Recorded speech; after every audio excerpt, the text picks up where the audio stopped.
Lorsque Mashiach va venir, la Torah nous dit Veshav Hashem Elokecha et Shvutra, que Dieu va revenir avec tes captifs.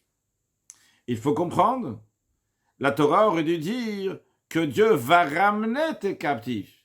Le peuple juif a été exilé en dehors d'Eretz Israël et Dieu va les ramener en Eretz Israël, en terre d'Israël.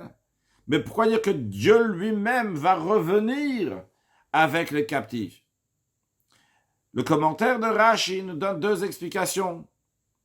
Première explication, c'est que Dieu est avec le peuple juif dans leur souffrance en exil. Et donc Dieu aussi se trouve dans leur souffrance en exil. Et lorsque Mashiach va venir, Dieu, la présence divine, va aussi sortir de l'exil.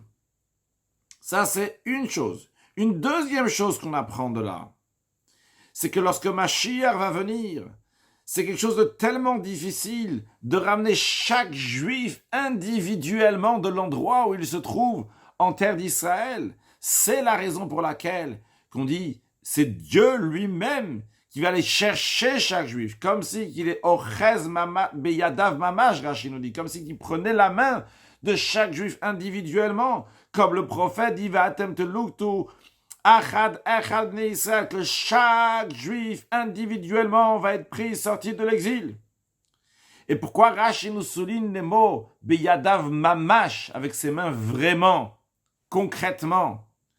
Parce qu'en exil aussi, on est sous la main de Dieu et avec la main de Dieu qui nous accompagne, mais on ne le voit pas.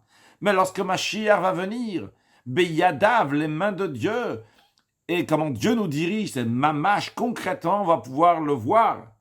Donc Dieu va prendre chaque juif, sans exception de l'endroit où il se trouve, et l'amener très prochainement en Eretz Israël avec Mashiach now.